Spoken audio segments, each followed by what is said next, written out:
Amém. Eu cumprimento a igreja na paz do Senhor. Amém. Gostaria de cumprimentar a igreja, agradecer ao convite, à oportunidade, dizer que é uma honra estar aqui para trazer a palavra de Deus e que possamos nessa noite, como foi dito, vivenciar dessa palavra, vivenciar da palavra de Deus, que é o alimento espiritual para as nossas vidas. Eu convido os irmãos e as irmãs a abrirem as suas Bíblias no Salmo de número 91, Salmo muito conhecido, e nós vamos ler os versos de 1 a 4. Salmo de número 91, versos de 1 a 4.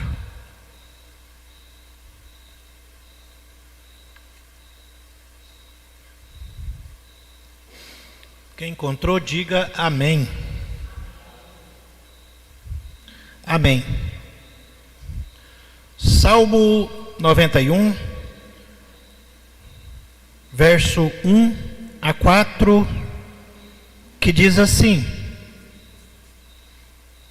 Aquele que habita no esconderijo do Altíssimo e descansa à sombra do Onipotente, e diz ao Senhor: Tu és o meu refúgio e a minha fortaleza, o meu Deus em quem confio. Pois Ele livrará você do laço do passarinheiro e da peste perniciosa. Ele o cobrirá com suas penas, e sob suas asas você estará seguro. A sua verdade é escudo e broquel. Amém? Glória a Deus, aleluia. Santo é o nome do Senhor. Irmãos, fecha a sua Bíblia, coloca ela na cadeira, fecha o seu olho e coloca a mão no seu coração.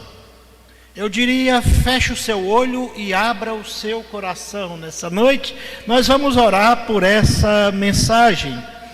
Senhor meu Deus e Pai, Senhor, nós estamos aqui diante da Tua palavra. A Tua palavra, Senhor, como ela mesma diz, que ela é doce como mel. E a Tua palavra, Senhor, que é lâmpada para os meus pés e é luz para o meu caminho. Nessa noite, Senhor, nós pedimos sabedoria, a sabedoria que vem do céu, para que possamos, Senhor, ter discernimento sobre a Sua palavra, e que possamos aqui nessa noite, Senhor, ouvir a Tua mensagem da forma que o Senhor nos trouxe aqui para ouvi-la. Que nessa noite, Senhor, a Tua mensagem possa entrar os nossos ouvidos e adentrar os nossos corações. E lá chegando, Senhor, o nosso coração possa ser terra fértil, onde a Tua palavra, Senhor, ela vai germinar, ela vai crescer, ela vai dar frutos, e esses frutos sejam na proporção de 100 por 1. Assim nós oramos, no nome do Senhor Jesus, e a igreja feliz diz amém. Glória a Deus, aleluia. Podem se assentar. Eu agradeço a Deus pela oportunidade de estar vivenciando mais um momento. Agradeço ao pastor Júlio Fonseca pela oportunidade de falar com os irmãos, e gostaria de dizer que é uma grande alegria vivenciar esse momento da palavra de Deus, trazer até aqui a igreja uma palavra que o Senhor tocou no meu coração. Nessa semana ainda conversava com algumas colegas de trabalho lá na coordenação regional de educação, e falava justamente dessa palavra, a palavra que Deus já tinha tocado no meu coração. E eu gostaria de dizer que aqui nessa palavra nós falamos de morada, nós falamos de habitação. E o louvor trouxe que eu sou morada do Espírito Santo. Nós não combinamos, mas o Espírito Santo combina para nós. O Espírito Santo fala nos nossos corações, para mostrar para nós que a palavra ela não é minha. A palavra é do Espírito Santo. É Ele que trouxe até nós. É Ele que colocou nessa noite e te trouxe aqui, para que você pudesse ouvir essa mensagem. O tema da nossa mensagem nessa noite é buscando uma intimidade devocional com Deus. Repete comigo: buscando uma intimidade devocional com Deus. Amém? Quem gostaria de buscar intimidade com Deus nessa noite? Quem gostaria nessa noite de habitar no esconderijo do Altíssimo? Quem gostaria da segurança e da proteção que Deus nos dá? E nessa mensagem dessa noite, o autor do Salmo 91 nos traz uma mensagem de proteção e de segurança. Mais adiante ele vai nos dizer que vão cair 10.000 de um lado, 1.000 de outro, mas você não será atingido. Mas Deus está antes de tudo dizendo para nós que nós devemos viver com Ele uma intimidade. E essa intimidade não é uma intimidade passageira. Não é uma intimidade que começa aqui e termina logo ali. A intimidade que Deus propõe para nós nessa noite, através do texto, é uma intimidade de habitação, de morada. Ele pede para nós nessa noite que não sejamos apenas visita, que sejamos morada. Ele pede para nós nessa noite que não abramos o nosso coração apenas por alguns momentos, mas que possamos abrir o nosso coração para que o Espírito Santo faça dele a sua morada, o seu templo. E Paulo vai dizer isso lá na frente: não sabeis que vós sois templo do Espírito Santo de Deus. E a expressão utilizada aqui nos primeiros versos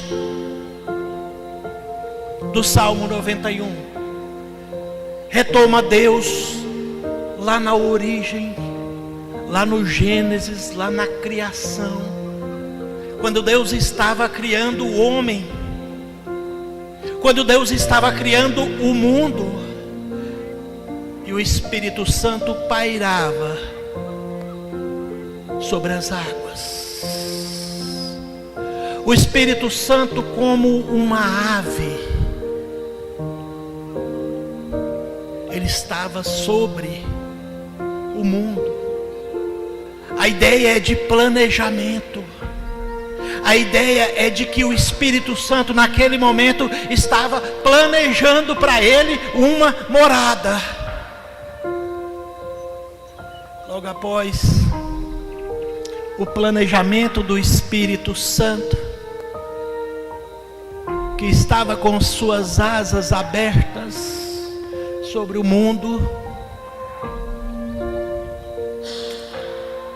Deus cria a morada do Espírito Santo. Se você não sabe qual é a morada do Espírito Santo, eu sugiro que chegue na sua casa nessa noite e olhe no espelho mais próximo. Olha lá no espelho da sua casa, que você vai ver desenhado no espelho a morada do Espírito Santo que Deus construiu. Coloca a mão no seu coração e fecha seus olhos. Repete comigo: eu sou a morada do Espírito Santo. Glória a Deus. Nós vivemos momentos momentos difíceis, verdadeiros momentos de ataques. A família está sendo atacada, a igreja está sendo atacada, os valores cristãos estão sendo atacados. Mas a palavra de Deus nessa noite nos chama a confiar,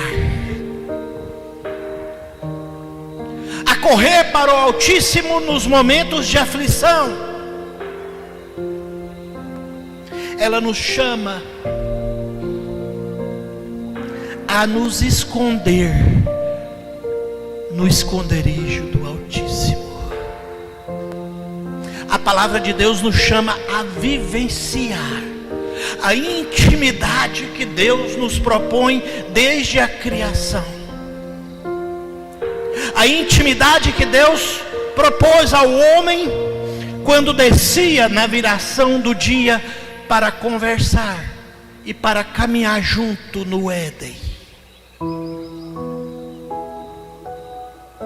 Intimidade essa que o pecado destruiu. E depois que o pecado entra no mundo, há uma divisão entre o homem pecador e Deus.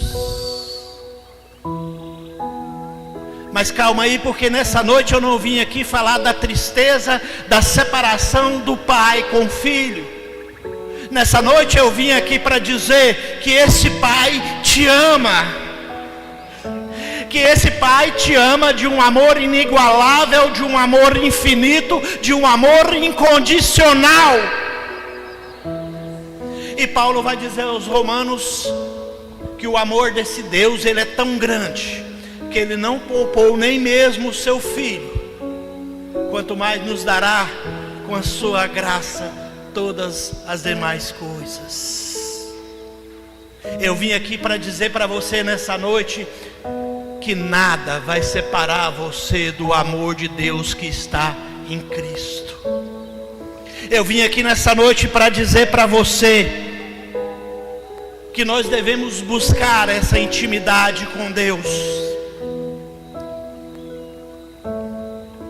Não uma intimidade do de vez em quando, não uma intimidade do domingo ou da quinta noite. Deus te convida para viver uma intimidade eterna, contínua, diária. O povo no deserto vivenciou essa intimidade com Deus. Muitos não entenderam porque Deus tinha os levado até o deserto. Até que alguns conseguem entender que o deserto era fortalecimento. Até que uns conseguem entender que o deserto é mais do que um local de areia e sol. Mas o deserto é um local onde o povo descobriu que tinha um pai que os amava. Eu estou com fome, eu vou providenciar o maná, o pão vivo do céu. Eu estou com sede, tem uma rocha que jorra água. Não é uma água qualquer que sai dessa rocha, irmã Selma. Essa água é a água da fonte da vida. Eu estou com frio. O deserto faz frio durante a noite. Eu sou o fogo, eu sou a chama que te esquenta. Mas o sol está queimando a minha cabeça porque o sol do deserto é quente. Eu sou a Shekinah que te cobre e que te deixa na sombra.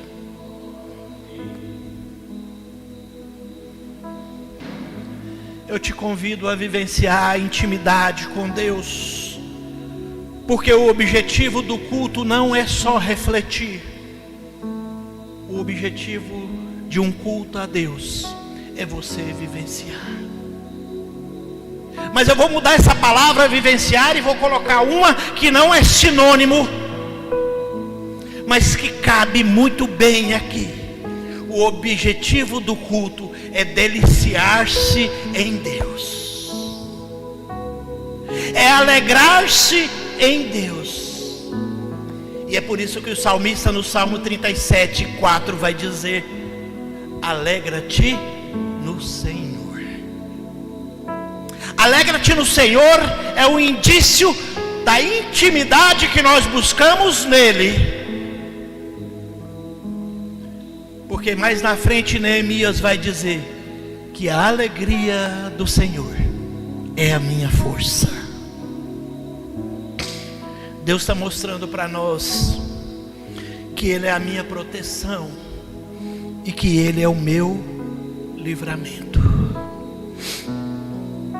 Algumas versões do Salmo 91, no verso 4, o salmista diz que a verdade de Deus é o meu escudo e o meu broquel. Só que quando você joga escudo e broquel no dicionário, no Google, as duas palavras são sinônimas. As duas palavras significam escudo. As duas palavras significam um artefato em que você pode se defender de dardos inflamados, ou você pode se defender de lanças, ou que você usa para defender a sua vida. Mas então por que, eis a pergunta, por que o salmista utiliza duas palavras iguais? Porque na prática da vida espiritual, as duas palavras têm uma diferença e eu já explico. A palavra escudo, ela era utilizada nas guerras onde havia um distanciamento do inimigo e você utilizava um escudo, que era um artefato maior, e você poderia defender-se e dar proteção para as outras pessoas. O escudo serve para que você possa se proteger, mas que você possa proteger as pessoas que você ama. Porque se você coloca um escudo na sua frente, atrás pode estar pessoas da sua família, o seu esposo, os seus filhos, as suas sobrinhas, o seu filho, seus filhos, as suas filhas. Quando você coloca a verdade de Deus como um escudo, não é só você que está tendo proteção, mas a sua casa também está protegida. E o que é o broquel então, irmão? O broquel é um escudo menor.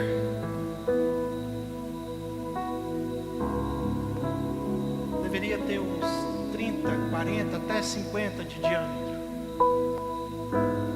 E você usa para lutas corpo a corpo com o inimigo, para lutas pessoais. E o broquel tem duas funções essenciais.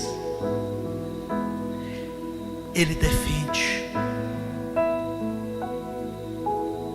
partes sensíveis que é a sua cabeça.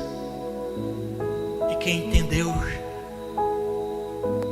quem já pegou, já sabe que o broquel ele é usado para defender o seu espiritual, o seu individual, o seu emocional. Mas ele também te defende de você levar, por exemplo, uma espada aqui e atacar algum órgão essencial do seu corpo. Eu poderia dizer que o broquel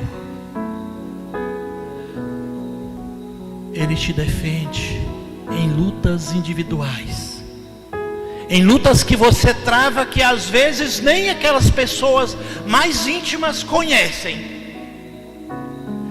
em lutas que talvez nem aquelas pessoas da sua convivência do dia a dia vão ficar sabendo, mas o broquel está aqui, que é a verdade de Deus, para que você possa se defender. E você defende com o broquel duas coisas essenciais: a sua mente, para que ela continue sendo a mente de Cristo, e o seu coração. E o escritor de Provérbios vai dizer assim: de tudo que tens que guardar, guarda o teu coração, porque dele procedem as fontes da vida.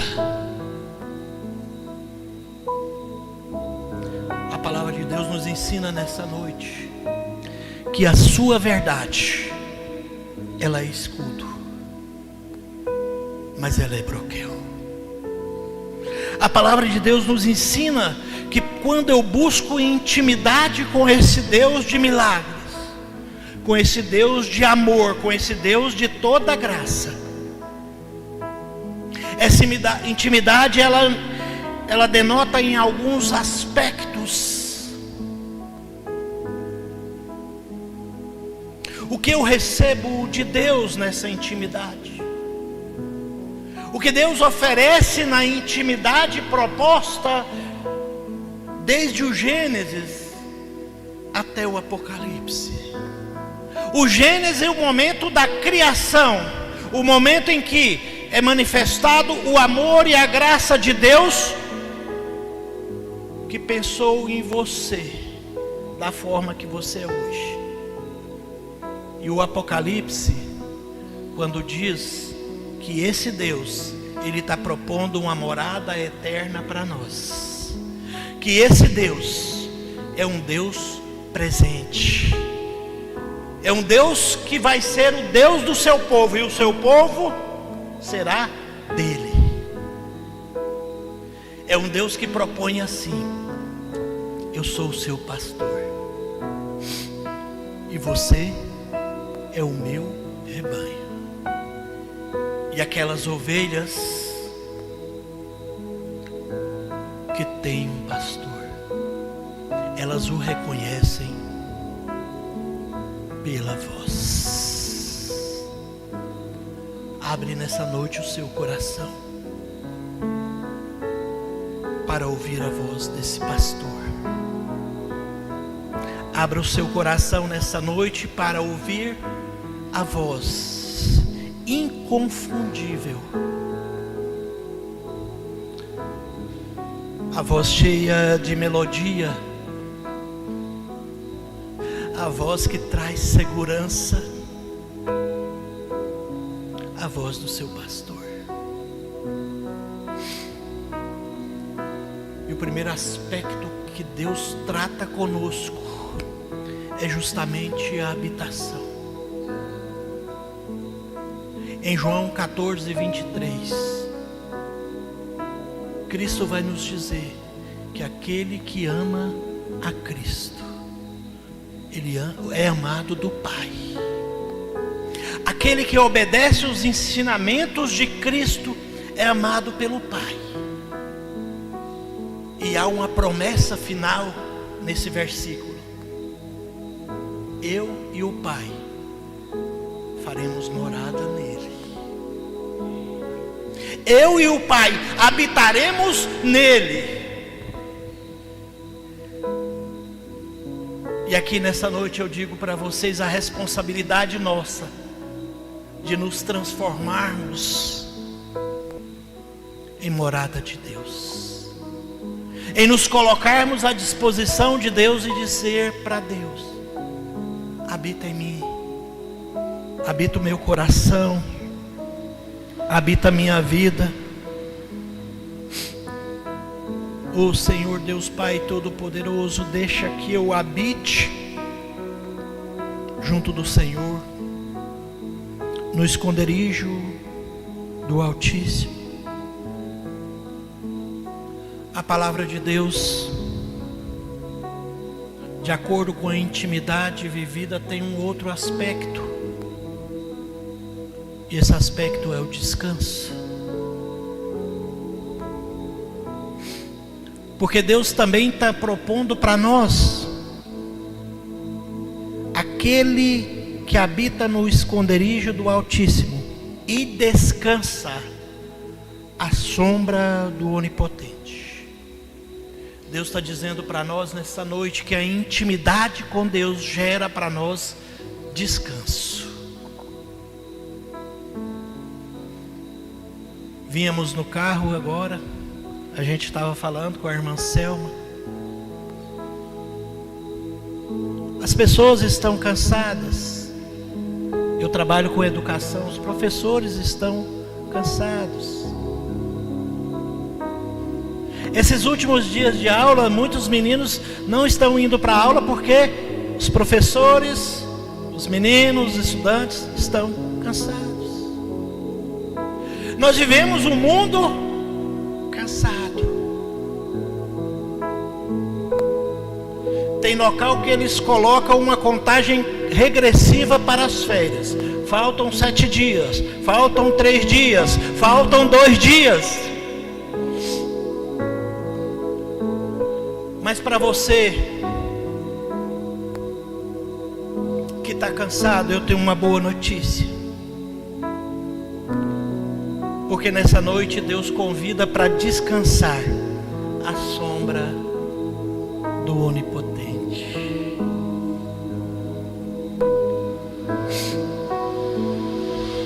Jesus Cristo também, lá no livro de Mateus,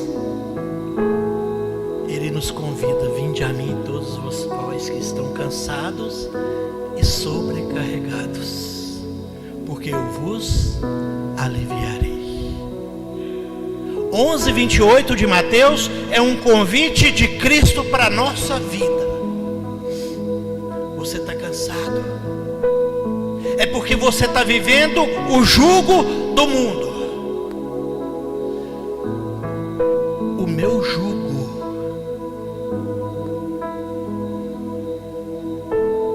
ele é bom.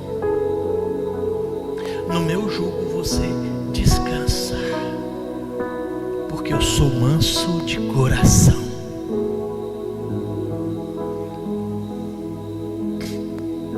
Descansa no Senhor. Descansa em Cristo. Porque um dos aspectos da intimidade, uma das características da intimidade sua com Deus é o descanso. E a terceira característica, o terceiro aspecto dessa intimidade é a transformação. Deus nos transforma na medida da minha convivência com Ele. À medida que eu tenho intimidade, essa intimidade gera em mim transformação. Às vezes, pessoalmente, vai haver transformação mais rápida. Vai ter algumas mais lentas, mais demoradas. Mas todas elas estão dentro do tempo determinado por Deus. E é por isso que Salomão vai dizer que existe um tempo para todas as coisas debaixo do céu. Porque esse tempo não é o tempo nosso, mas é o tempo de Deus. E é por isso que muitas vezes, quando sentimos a transformação em nós, nós queremos transformar o nosso meio, nós queremos transformar a nossa família, nós queremos que todos sejam transformados. Mas na verdade quem transforma não somos nós, quem transforma é o Espírito Santo de Deus. Porque isso demanda convencimento. E cada coração é um coração diferente. E nós não conhecemos o coração do outro. Mas nós temos um Deus que sonda os corações. E Ele sim conhece o coração. No Salmo 139, o salmista diz assim: Senhor, sonda o meu coração, vê se tem algum caminho errado, vê se tem algum caminho torto, e me leva pelo caminho reto, me leva pela sua vereda de retidão. A transformação, ela é base para o nosso crescimento. E como é que eu cresço? Eu cresço diminuindo. Irmão, como assim? Você está dizendo uma coisa que é totalmente contrária. Como é que eu cresço diminuindo? Pergunta para João Batista, 3:30 de João. Quando João Batista olha para Cristo, aponta para ele e diz que ele cresça e que eu diminua. Eu poderia chamar esse processo de o crescimento da minha diminuição, porque quanto mais eu me diminuo na presença de Deus, quanto mais eu me diminuo na presença de Cristo, mais eu cresço nele, mais eu cresço na intimidade com ele. Quanto mais eu me diminuo, quanto mais o meu eu, quanto mais o meu orgulho se diminui, mais Cristo cresce em mim. E a proposta não termina por aí, porque 15:5 de João vai dizer que Cristo é a videira e nós somos os ramos. Olha, se Cristo é a videira e nós somos os ramos, agora não existe mais um e outro. Nesse processo de crescimento da minha diminuição, agora eu sou algo ligado à videira. Eu diminuí tanto e Cristo cresceu tanto, que Cristo é a videira e eu sou o ramo. E eu estou ligado a Cristo num processo de intimidade proposta por Ele. Mas calma aí, porque não termina por aqui. E onde que está o final desse crescimento? Onde que está o final desse momento em que diminua eu para que Cristo cresça? Onde está o momento em que Cristo e eu somos o mesmo? Ele é a videira e eu sou os ramos. 2:20 de Gálatas, em que Paulo escreve e diz: agora não sou mais eu quem vivo, mas Cristo vive